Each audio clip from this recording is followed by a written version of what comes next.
professora de Geografia e hoje a gente vai estudar um pouco mais sobre as características e as matérias do conteúdo do 6º ano aqui no Explicador Virtual. Vamos continuar estudando as características dos agentes externos do relevo. A gente viu numa aula anterior sobre o processo de formação dos agentes externos do relevo, a gente viu como isso pode acontecer, de que forma esses agentes podem afetar a formação do relevo. Lembrando que o relevo pode ser formado também por agentes internos, né, como tectonismo, correntes convectivas, o próprio movimento magma.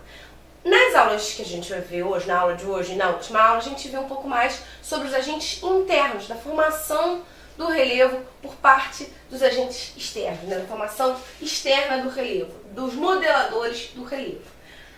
A gente viu também que existem 3 formas de alteração do relevo: o intemperismo, que a gente já estudou, a erosão e a sedimentação.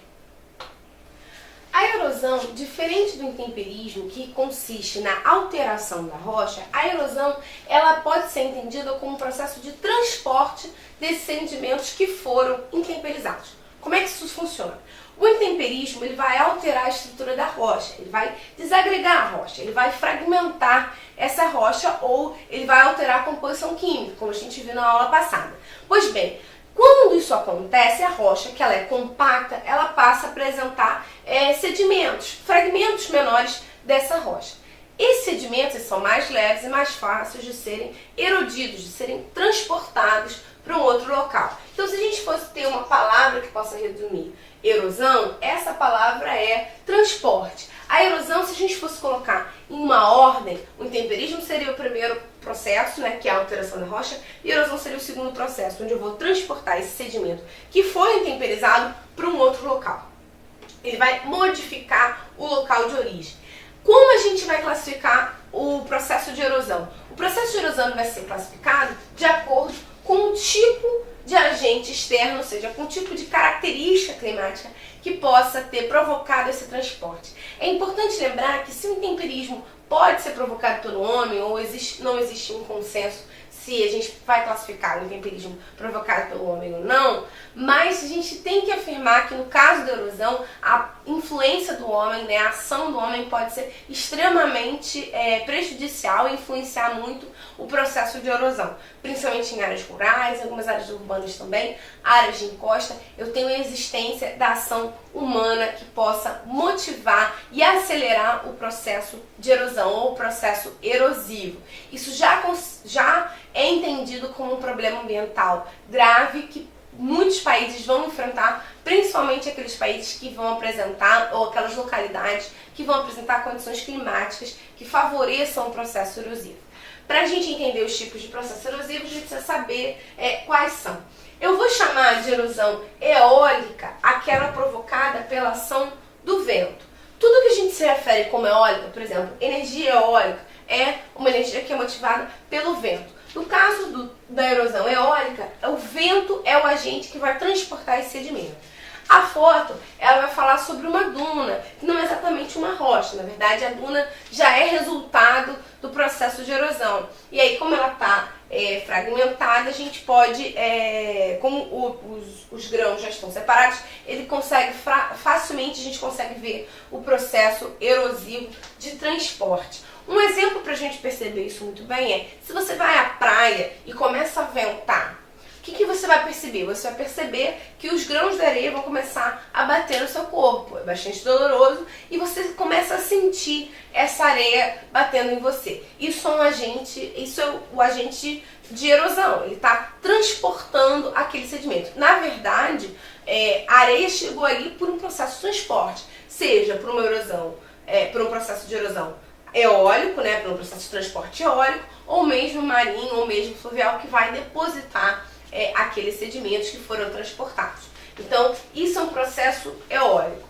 Locais que tenham uma dinâmica de vento muito grande podem provocar. Não só as dunas ou praias são exemplos, mas muitas vezes a gente vê algumas rochas que têm um formato curioso ou passam por um processo de estarem muito finas, né, muito lisas. Isso também é provocado pela ação do vento, que está sempre batendo ali na rocha. Se alguém já subiu alguma montanha, vai perceber que a ação do vento é forte ali, e esse vento está constantemente em contato com aquela rocha, ele vai retirando aos poucos o sedimento e depositando em outro local, né? numa outra região.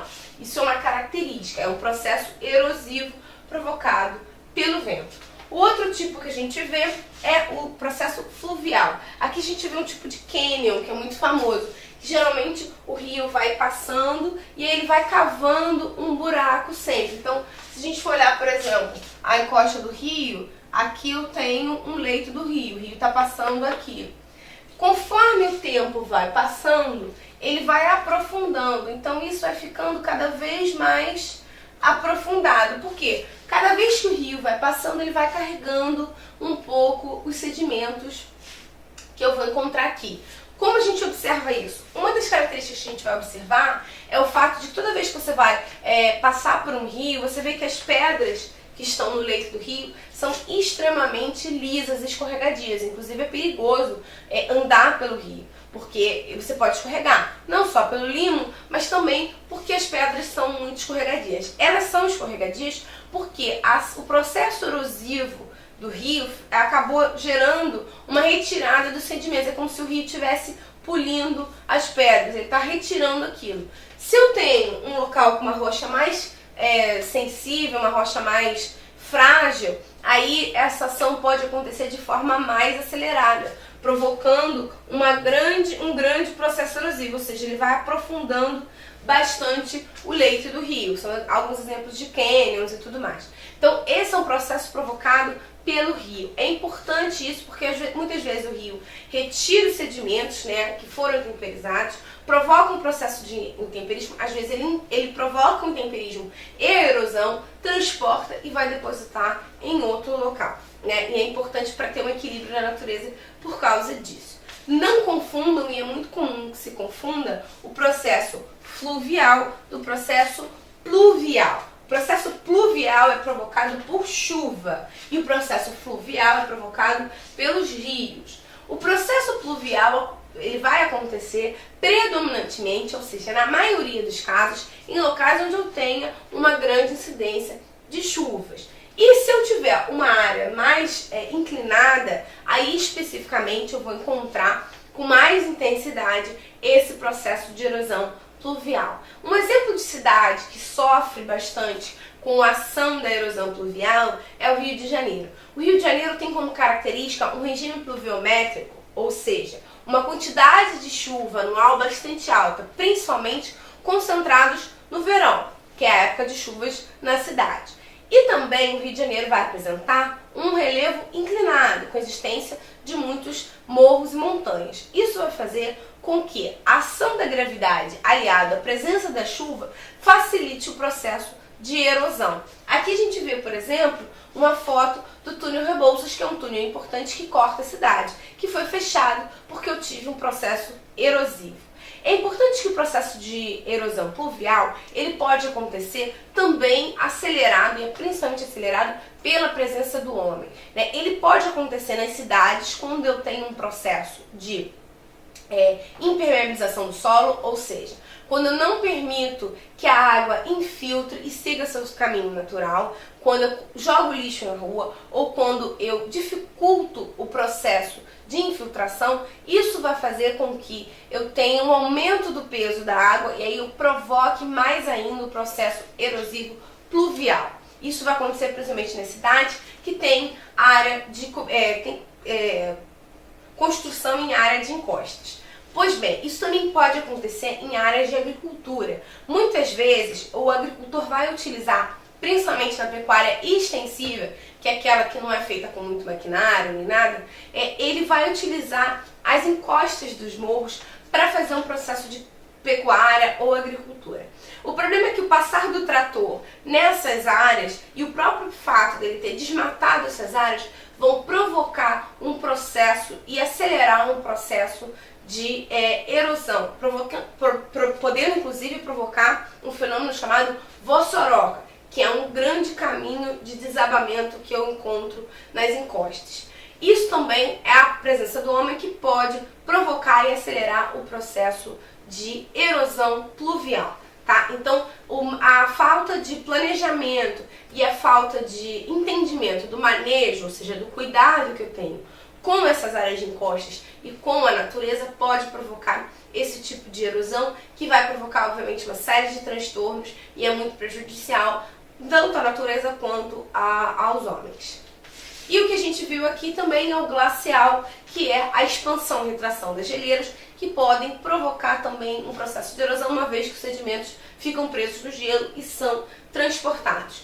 Não tem foto aqui, mas a gente também pode citar a erosão marítima, que é provocada pela própria presença do mar, que também acaba provocando um transporte. O mar também pode provocar um transporte de sedimentos, e também é importante por causa disso. A gente diferencia, mais uma vez, a gente diferencia os tipos de erosão pensando e considerando os tipos de elementos naturais que possam fazer esse processo, né, que possam transportar esse material. A gente vai estudar um pouco melhor isso e vai rever um pouco melhor isso na próxima aula, que a gente vai explicar sobre os processos de deposição. É a terceira parte desse entendimento de agentes externos. A gente viu o intemperismo, hoje vemos o processo de erosão e vamos ver o processo de deposição, de alteração e deposição de sedimentos. Fica para a próxima aula. Por hoje, espero que vocês tenham entendido tudo. Tchau!